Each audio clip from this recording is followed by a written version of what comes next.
और दर्शकों, कैसे हैं आप सभी। और आज हम जैसे कि बात हुई थी, आज हम गौरव से उनकी पर्सनल लाइफ के साथ जो आप नहीं जानते हैं, ये जनरली आपको अपना प्रेजेंट दिखाते हैं। और मैं विशाल चतुर्वेदी, मैं श्री कृष्ण आयुष विश्वविद्यालय से मैं आज गौरव को अपने इनके पास से आपको रूबरू करवाना चाहूँगा। साथ में ही कैसा रहा इनका ट्रांसफॉर्मेशन जब ये अपने बीएमएस फर्स्ट प्रोफ में यहाँ इन्होंने एडमिशन लिया, वहाँ से लेके आज तक, इवन दो जब इन्होंने बीएमएस में कैसे एडमिशन लिया, वो बात भी आज हम आप सभी से शेयर कराएंगे इन्हीं के अपने पर्सनल एक्सपीरियंस के साथ। जी गौरव, कैसा लग रहा है अभी आपको? Thank you so much. पहले तो कि विशाल आप मेरे साथ इस पॉडकास्ट का हिस्सा बन रहे हो। तो देखो, मैं अभी मेरी भी बीएमएस फाइनल ईयर चल रही है, विशाल के ही बैचमेट हूँ मैं। और मैंने नीट जो अपना नेशनल एलिजिबिलिटी एंट्रेंस टेस्ट होता है वो मैं क्रैक करके आया हूँ। तो फर्स्ट ईयर में सेकंड ईयर में many distraction like social media, like एक रॉन्ग फ्रेंड सर्कल के साथ मेरा मतलब एक जोन था, तो उससे निकल नहीं पाया। एंड इतनी सारी डिस्ट्रैक्शन थी, तो कहीं ना कहीं लाइफ में पॉजिटिव बनने के लिए आया था, बट इतना नेगेटिव चला गया कि खुद को ही भूल गया। मुझे लगता है गौरव, आप अपना जो पास रहा कि नीट क्रैक करके आए, तो नीट क्रैक तो दुनिया कर रही है। मतलब साल में 24 लाख बच्चे अगर नीट का एग्ज़ाम दे रहे हैं, तो उसमें लगभग 40,000 बच्चे नीट क्रैक कर रहे हैं, तभी उनको एक बीएमएस की सीट लग रही है। लेकिन आपने एक गवर्नमेंट सीट पे एडमिशन लिया है, तो आपका, जैसे मुझे फैमिली बैकग्राउंड पता है कि आप एक वीकर फैमिली इकोनॉमिक बैकग्राउंड से आते हैं, हमारे दर्शकों को भी एक बार अपने फैमिली के बारे में बताएं, कैसे आपका संघर्ष में ही जीवन रहा और आज आप अपनी बात को सभी के सामने रख पा रहे हैं और वो आपने प्लेटफॉर्म अपने लिए तैयार किया है। तो मुझे तो देखो, अभी फैमिली बैकग्राउंड मैं कह सकता हूँ कि एवरेज से भी लो है, क्योंकि मेरे पिताजी, हम 4 बहन भाई, चारों बहन भाई को पढ़ाना एंड प्राइवेट कॉलेज में, फिर यहाँ पे मेरा बीएमएस का जितना भी खर्चा वगैरह होता है, फर्स्ट ईयर सेकेंड ईयर का, उनकी फ़ीस, कॉलेज फीस, छोटा भाई एनआईटी में पढ़ता है बीटेक, तो उसकी फ़ीस वगैरह। तो जो हमारी मंथली इनकम होती है वो पिताजी से आती है अप्रोक्स 15,000 के पास आती है, 15,000 के आसपास। और मंथली खर्चा अप्रोक्स 40-50 हज़ार हो जाता है, क्योंकि मेरी भी जो बड़ी बहन है उसका भी खर्चा, वो भी एमएससी करती थी उस टाइम पे, वो भी बाहर रहती थी हॉस्टल में, मैं भी हॉस्टल में, छोटा भाई भी हॉस्टल में, बड़ी बहन उसकी शादी करनी थी। तो मंथली खर्चा 15,000 आता था एंड टोटल मिला के 50,000 रुपये हमारे खर्च होते थे। तो वो कहीं ना कहीं, जैसे पिताजी कभी किसी से लिए, कभी किसी से लिए, लोन लिया, इंटरेस्ट लिया, तो वो फिर ऐसे करके मतलब खूब कर्जा हुआ। देखो अभी भी है, काफ़ी है कर्जा। मतलब आपकी बीएमएस होने लग रही है, लेकिन उसकी शर्त है कि आप के फैमिली वालों ने कुछ कहीं ना कहीं से पर्सनल लोन या कैसे लोन और वो है। तो ये एक खुद में एक स्ट्रेंथ कहाँ से आपको इतनी आ रही है कि आप सरवाइव कर रहे हैं इस देखो 2 साल तक तो मैं भी नहीं कभी सोचा ही नहीं कि फैमिली है, फ्रेंड्स है, मतलब मम्मी पापा है, कुछ भी नहीं सोचता था। बस अपनी लाइफ में मगन, सोशल मीडिया, कभी ये करना वो करना एंड मतलब टाइम वेस्ट करना totally.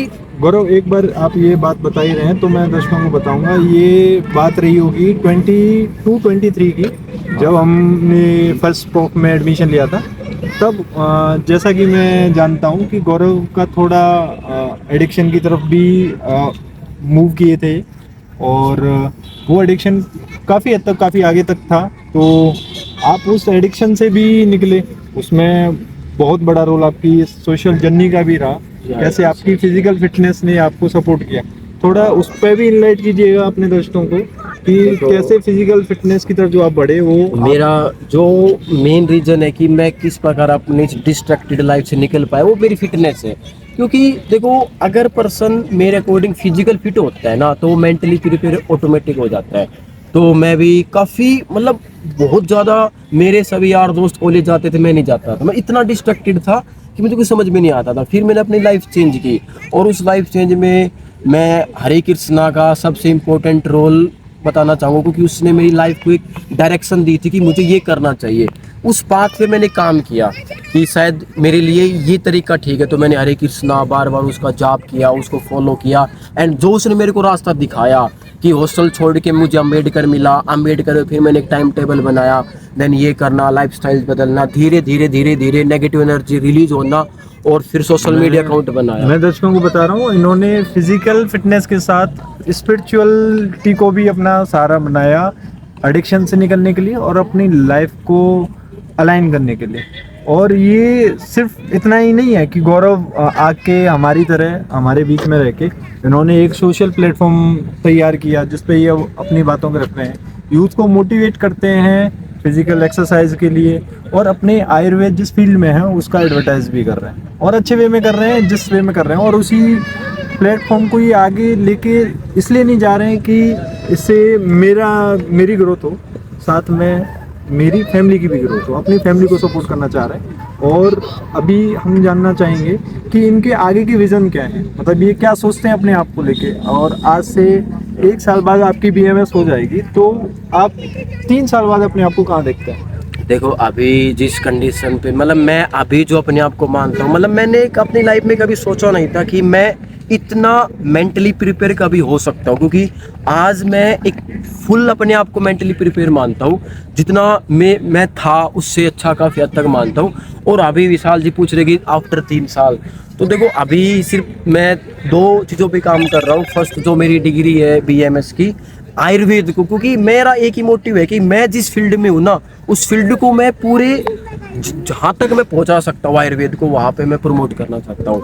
And second thing fitness, मैं फिटनेस को और आयुर्वेदा को एक कंबाइन करना चाहता हूँ। इसलिए मैंने सोशल मीडिया पे अपनी ID बनाई, जीवन आयुर्वेदा बनाया, ताकि मैं किस प्रकार आयुर्वेद हमारी फिटनेस में काम आती है। तो फिटनेस और आयुर्वेद को मैं जितना पीक अपनी फिटनेस कर सकता हूँ, स्टेमिना, स्ट्रेंथ, पावर, फ्लेक्सिबिलिटी, हर एक टाइप की फिटनेस, एंड दूसरी चीज़ अपनी आयुर्वेद, दोनों को आई नो चाहता हूँ कि 3 साल बाद मेरी एक खुद की कंपनी बने, मेरी ब्रांड बने, कहीं ना कहीं उसको लोग जाने कि हाँ इस नाम से कोई कंपनी है, इसके कोई प्रोडक्ट है। और मेरी फिटनेस भी मैं जितनी अच्छी कर सकता हूँ उतना मैं कर रहा हूँ। तो आपने आयुर्वेद का जो थंब रूल है, स्वस्थ से स्वास्थ्य रक्षणम, उसको पूरी तरह से अपनी लाइफ में खुद उतारा है, और अपने जो आपसे जुड़े हुए हैं उनको आप प्रेरित करते हो उससे जुड़ो, अपना फिजिकली फिट रहना, साथ में स्पिरिचुअलिटी के साथ, और आयुर्वेद को अपनी लाइफ में उतारना। आपने एक चीज़ मेरे को बताओ, आपका रूटीन जो अभी तक आपने अपने जो आपको व्यूअर्स हैं आपके, उनको आपकी पर्सनल लाइफ के बारे में इंटरनली नहीं, इंटरनल जो है आपका डेली रूटीन क्या है, आप क्या करते हैं, कॉलेज में कैसे आपका क्या शेड्यूल रहता है, कैसे आप स्टडी के साथ अपनी इस फिजिकल जर्नी को साथ इस सोशल जर्नी को मैनेज करते हैं? अभी मेरे इंस्टाग्राम पे देखो मेरी 11,000 की फैमिली, एंड काफ़ी सपोर्ट किया आप लोगों ने भी, सभी ने सपोर्ट किया है। तो अभी देखो जो शेड्यूल में किस प्रकार मैनेज करता हूँ, देखो अभी मेरा नाइट में ऐसा होता है कि मेरा मैक्सिमम टाइम 12 होते हैं, मैं 12 बजे के आसपास सो जाता हूँ, 11-12। उसके बाद फिर 5 बजे में उठता हूँ। 5 बजे उठने के बाद मैं जो जैसे विशाल जी ने बताया स्पिरिचुअल, तो मैं उस स्पिरिचुअल को ऐड करता हूँ सबसे पहले, लाइक मेडिटेशन करना, या फिर मॉर्निंग में जो माइंड फ्रेश करते हो कुछ एक्टिविटी करना, कुछ ऐसे हरे कृष्णा का मंत्र वगैरह सुनना, ये करता हूँ। उसके बाद जो भी कुछ उसके अंदर नहाना स्नान करना हो जाता है। उसके बाद 1.5 या 2 घंटे में सुबह अपनी चरक संहिता पढ़ता हूँ, एंड वो मेरा मेन सब्जेक्ट है। उसके बाद 1 घंटा मैं स्टेडियम आता हूँ, एक्सरसाइज करना, रनिंग करना, अपनी बॉडी को फिट रखना, ये करता हूँ। उसके बाद आ जाने के बाद खाना पीना खाना, अपना प्रोटीन इंटेक जो भी होता है RVR हो करके क्लास जाना। उसके बाद 5 बजे आता हूँ, लंच वगैरह दिन में करके 5 बजे आने के बाद फिर 1 घंटे स्टडी करता हूँ।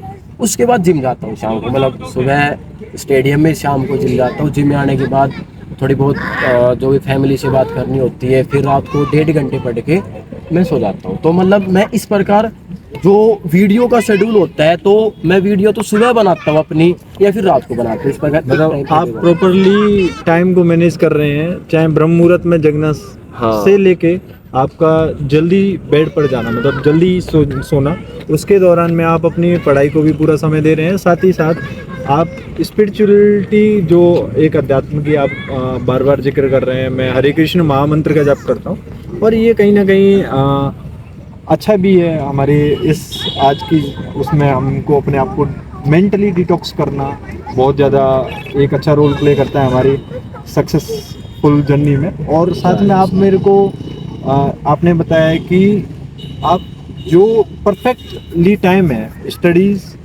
और फिजिकल एक्सरसाइज और स्पिरिचुअलिटी का, साथ में अपने सोशल मीडिया चैनल को भी हैंडल कर रहे हैं। बहुत ही अच्छा है ये। और काफ़ी लोग आपको देख के इस चीज़ से उनको भी प्रेरणा मिलेगी कुछ अलग हटके करने की। और आपने अभी मेरे को ये बात आपकी रह गई है, आप अपने आप को 3 साल बाद कहाँ देखते हैं? आप ने क्या ऑब्जेक्टिव्स हैं आपके 3 साल, आने वाले 3 सालों में? देखो, मेरा जो सबसे मेन मोटिव है मेरा ये नहीं है कि मुझे अपनी लाइफ इंजॉय करनी, क्योंकि मुझे जहाँ तक पहुँचा है ना मेरी फैमिली ने, सबसे पहले तो मुझे अपनी जितना भी मेरी फैमिली में जो भी कर्जा वगैरह है या जो भी कुछ है, सबसे पहले मुझे फ्री करना है वहाँ से अपनी पूरी फैमिली को, कि मेरी फैमिली पे ना 1 भी रुपये का कर्जा ना हो, मुझे यहाँ से फ्री करना है फैमिली को। एंड उसके बाद जो मेरा प्लेटफॉर्म है आयुर्वेद में, फिटनेस में, तो यही है कि मैं अपने 3 साल बाद ऐसे पद पे हूँ कि मेरा खुद का कोई स्टेटस हो। मैं आयुर्वेद में भी पीजी की तैयारी करना चाहता हूँ, एमडीएमएस करना चाहता हूँ, देन फिर एमओ की तैयारी करना चाहता हूँ, साथ साथ अपनी फिटनेस को चाहता हूँ। मतलब एम यही है कि मेरा ये है कि फाइनेंशियली बस मुझे स्टेबल होकर अपनी फैमिली को स्टेबल करना, साथ ही साथ अपना डेवलपमेंट। आपने बताया कि आप पीजी की तरफ अपना रहेंगी, आपका रुझान रहेगा पीजी की तैयारी करना।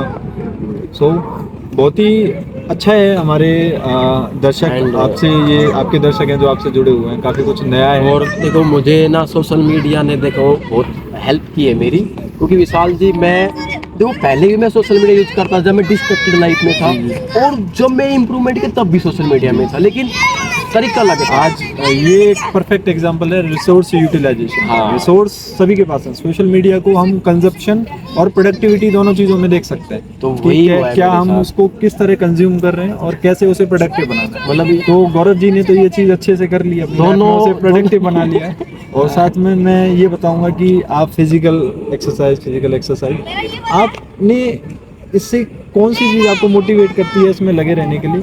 और क्या आपका कोई स्पोर्ट्स में बैकग्राउंड भी रहा है इससे? हाँ, देखो विशाल जी ने सही बताया, स्पोर्ट्स बैकग्राउंड। देखो, मेरा बीएमएस मेरा शायद सेकेंड ड्रीम है। मेरा फर्स्ट ड्रीम लाइक स्पोर्ट्स है। मैं एक एथलीट हूँ 400 मीटर का। इससे पहले मैं मैराथन रन कर रहा था, 42 किलोमीटर रनिंग मैंने काफ़ी बार की है। आपके इसमें कुछ अचीवमेंट्स भी रहे हैं? हाँ, मैं जैसे कि लगभग मैं स्टेट लेवल तक खेल के आया हूँ। स्टेट लेवल मैराथन रनिंग या नहीं, 400 मीटर। अच्छा, 400 मीटर आप हाँ। स्टेट रनर भी हैं। और लास्ट टाइम मैं गया भी था दिल्ली ओपन नेशनल खेलने गया था, वहाँ पे भी खेलने गया था मैं। बट अभी है ना, उस टाइम पे सोशल मीडिया इतना मेरे लिए नहीं कर पाया था जो मेरी इतनी हेल्प कर रहा है। तो उस टाइम में फाइनेंशियल कंडीशन बहुत वीक थी, बहुत वीक। मतलब अभी तो मैं प्रॉपर प्रोटीन कार्ब्स ले पा रहा हूँ। उस टाइम पे मैं सुबह रनिंग करता था, 11 बजे जाता था यहाँ से। मैं जाने के बाद मैच का खाना खाता था, प्रॉपर कुछ था ही नहीं डाइट। इस वजह से ना बॉडी बहुत वीक हो गई थी। जी, हमने देखा है कि इन्होंने अपनी प्रोटीन डाइट कैसे रॉ चीज़ों से मेंटेन की है। कुछ भी मतलब फिर भी ये कर पा रहे थे। मतलब ये खुद में ही बड़ी बात है कि उस टाइम भी इन्होंने अपने आप को हार नहीं मानी है। तो स्पोर्ट्स में यही था कि 400 मीटर का ड्रीम था कि नेशनल इंटरनेशनल खेलूं, बट फाइनेंशियल कंडीशन बहुत वीक थी उसमें। तो फिर मैंने कहीं ना कहीं थोड़ा डाउन करके पहले मैंने अपने आप को, मुझे लगा कि मुझे शायद रुपए की मांग में थोड़ा इंप्रूव करना था कि मैं इसका खर्चा मैं सोशल मीडिया के द्वारा लगा सकूँ। तो फिर मैंने थोड़ी फील्ड चेंज की। मैंने रनिंग के साथ साथ थोड़ा सोशल मीडिया ग्रो किया, और आज यहाँ से थोड़ी बहुत रुपए आते हैं अपनी फिटनेस पे ध्यान देके, और फिर से रनिंग की तरफ जाने का भी साथ में ही आपने, जितना मुझे पता है, कि टीचिंग की तरफ भी अपना देखो वो तो अब है ना कि अगर वो डिस्ट्रैक्शन था या आपका एक वो भी पार्ट ऑफ जर्नी है? देखो विशाल जी, हम जब लाइफ में जब ठीक होते हैं ना, तो मल्टीपल चीज चूज करते हैं। नहीं, आप अगर अपने कैरियर से रिलेटेड कुछ किसी को एजुकेट कर रहे हैं, वो मैं डिस्ट्रैक्शन तो नहीं बोलूँगा, बट हाँ, लेकिन आपने काफी कुछ चीजें उसमें सीखी भी है। तो देखो अभी के लिए वो जो आपने एक सेक्शन ऑफ आपका आयुर्वेद मीडिया है, सोशल मीडिया, जिसमें आप यूट्यूब का आपका बहुत बड़ा है, आपकी एक टीम भी उधर आपने डेवलप की थी। हाँ। आज वो कहाँ लाई करती है? देखो, अभी यूट्यूब के लिए मैंने टीम बनाई थी, टीचिंग के लिए। एक सोशल मीडिया ग्रो हुआ तो साथ में टीचिंग का प्लान किया था। तो मैंने मतलब जितने भी बीएमएस के कॉलेज है, कैसे भी करके मैंने टीम बनाई बच्चों की, अलग अलग सब्जेक्ट को पढ़ाना। बट वो है ना कि वो छोटे लेवल पे ही कर पाया, मतलब कुछ ही टाइम के लिए हो पाया, 20 दिन 30 दिन। शायद मुझे लगा कि मैं उनको मैनेज नहीं कर पाया क्योंकि वो अलग अलग कॉलेज के थे। टीम मैनेजमेंट नहीं था या फिर वो प्रोडक्टिव नहीं हो पा रहा? नहीं मतलब जितना मैं कर रहा था ना अपने लिए, आप मुझे जो आउटपुट दे रहे हैं हाँ, आपको मुझे मिल नहीं रहा था। जी, मतलब जैसे आपको लेक्चर डालना है, मैं आपको 4 फोन कर रहा हूँ, लेक्चर जी, आप मतलब कह रहे हो आपकी कि टीम एक सही तरह से हाँ, काम नहीं कर रही थी। वो नहीं पता तो कि हाँ बस। मतलब ये है कि हम अलग अलग फील्ड्स में जाते हैं, हमें अलग लेकिन चीजें कुछ पता सीखने चलती को हैं। मिला, बार बार वहां गया फिर वहां गया, मतलब 4 जगह मैंने हाथ मारे तो 2 जगह काम आया। गौरव, आपका जैसे फ्रेंड सर्कल में मैं भी वन ऑफ द पार्ट हूँ, आपके और भी हैं, तो फ्रेंड्स का क्या रोल रहा है आपकी इस पूरी जर्नी में? फैमिली का तो आपने बता ही दिया कि वो आपको पीछे आपकी स्पाइन की तरह रहे हाँ, हैं, वो लेकिन बिल्कुल। अभी आपके फ्रेंड्स का क्या रोल है आपकी इस देखो पूरी अभी तक मेरी बीएमएस में जैसे कि अभी मेरी फाइनल ईयर चल रही है, तो फर्स्ट ईयर से देखो कॉलेज लाइफ में अगर एक याद होते हैं ना मेमोरीज के तौर पे, तो एक फ्रेंड सर्कल होता है, हम जहाँ पे सब कुछ शेयर करते हैं। तो ऐसा ही मेरा एक फ्रेंड सर्कल है। एंड फर्स्ट ईयर से शायद फर्स्ट ईयर में मुझे थोड़ा कम मिला, अच्छे दोस्त देखो नहीं मिल पाए जितना मैं एक्सपेक्ट कर रहा था, लेकिन फिर एक सर्कल बना, हम 7-8 लोगों का सर्कल बना। विशाल जी बता रहे, ये भी वर्मा, हेमंत, धनेजा, नवीन, अनिल कुमार, मीना, हमारा एक अच्छा सर्कल बना। एंड ये हमारा ऑक्टेव था, मतलब मुझे अच्छा लगा क्योंकि मुझे पहली बार मुझे कहीं ना कहीं मुझे प्यार मिला। देखो मैं अगर हम तरीके बताऊँ, मुझे घर से बाहर निकला, मुझे अच्छे दोस्त मिले, उन्होंने मेरे को सिखाया भी, सब कुछ सिखाया, तो मेरे को अच्छी मेमोरी लगी क्योंकि इतनी कभी सर्कल था नहीं, गर्लफ्रेंड कभी बनी नहीं, पहली बार दोस्त मिले, तो बस थोड़ा ऐसा ही चलता रहा। जैसे गौरव ने बताया एक ऑक्टेव का जिक्र किया, ये ऑक्टेव 8 फ्रेंड्स का हमारा एक ग्रुप था जो हम स्टार्टिंग से साथ रहा करते थे। अभी कुछ हमारे साथ हैं, कुछ बाहर हाँ, दूसरा कॉलेज चेंज किया उन्होंने। तो अभी हमने मतलब आपके ये भी जाना, तो अभी आज की डेट में आप अपने व्यूअर्स को अपनी लाइफ का एक्सट्रैक्ट बताना चाहेंगे क्या है, मतलब कुछ वर्डों में से? देखो मैं कुछ वर्ड में बताया, देखो मैं आपको 3 चीज़ें बताऊंगा मेरी लाइफ के अकॉर्डिंग। तो सबसे पहली बात तो कि आपको है ना, सबसे पहली बात तो आपको जब तक आप खुद को टाइम नहीं दोगे ना, आप ग्रोथ नहीं कर पाओगे। आपको अगर अगर आपको चाहिए कि मुझे ग्रोथ चाहिए, तो पहले थोड़ा सा अपनी लाइफ से निकलो, जितने भी आप अपनी भीड़ बना रहे हो वहां से थोड़ा निकलो। इसका मतलब ये नहीं कि आप उनको भूल जाओ, भूलना और छोड़ना अलग अलग बात है। मैंने अपने दोस्त को भूला नहीं, मैंने छोड़ा था कुछ टाइम के लिए, देन फिर मैंने अपनी ग्रोथ के लिए किया मतलब था। आपको लगता है कि अगर आपको लाइफ में कुछ अलग करना है, तो आपको अपने फ्रेंड सर्कल से भी आइसोलेट होने की जरूरत है? नहीं, फ्रेंड सर्कल से आइसोलेट होने की जरूरत नहीं है, बट ये है कि देखो आपको थोड़ा अपने ऊपर टाइम, आपको उसको उनको टाइम दो, बट आप जो और दूसरी चीजें कर रहे हो ना, जो टाइम वेस्ट लग रहा है, जी। आप उनको टाइम वेस्ट ना करके खुद पे काम करो। ठीक है, तो Like और जैसे कि- और क्या आपका? दूसरा ये कह सकते हैं कि देखो कि जब तक आप अपनी लाइफ का कोई एम चूज नहीं करोगे कि मुझे करना क्या है, तब तक आप लाइफ में ना डिस्ट्रैक्ट ही रहोगे। कि जब तक आपका गोल नहीं होगा क्लियर, विजन कि आपका आप क्यों कर रहे हो, क्या करना है, वो विजन क्लियर रखो। विजन क्लियर होगा तो ही आप शायद अच्छी डायरेक्शन और अच्छा डिसिप्लिन फॉलो करो। विजन। और आप इसी के साथ तीसरी लास्ट बात बता के हम एंड करेंगे। तीसरी बात देखो मैं यही कहूँगा कि कुछ भी नहीं होता डिसिप्लिन, मोटिवेशन, जब बंदे के सामने रेस्पॉन्सिबिलिटी आती है ना, तो कुछ भी कितना भी बड़ा कुछ ना हो, रेस्पॉन्सिबिलिटी बंदे को जीना सिखा देती है, जो किसी भी कैसी भी कंडीशन, कोई भी हालत क्यों ना हो। तो मेरा एक ही है कि जैसे जैसी उम्र बढ़ती है ना, रेस्पॉन्सिबिलिटी आती है और बंदा कहीं ना कहीं अपनी लाइफ में चेंज करना स्टार्ट करता है। बहुत रेस्पॉन्सिबिलिटी बहुत अच्छा रहा हमारा ये सेशन। नहीं, और बाकी- मुझे लगता है कि व्यूअर्स को भी आपकी लाइफ से कुछ जो वो ले सकते हैं वो बिल्कुल लेंगे। और डिसिप्लिन और टाइम मैनेजमेंट, और जो आपने अपनी लाइफ का पूरा एक्सट्रैक्ट आज आपने 3 मंत्रों में दिया, रेस्पॉन्सिबिलिटी एंड डिस्ट्रैक्शन को अवॉइड करना, और आपको जो आपके गोल्स हैं उनकी तरफ फोकस करना, ये 3 चीजें आप गौरव जी की तरफ से अभी रख सकते हैं। बहुत अच्छा रहा, और हम ऐसी जर्नी में आगे भी आपके साथ कुछ प्रोडक्टिव चीज बातें रखेंगे। Thank you so much.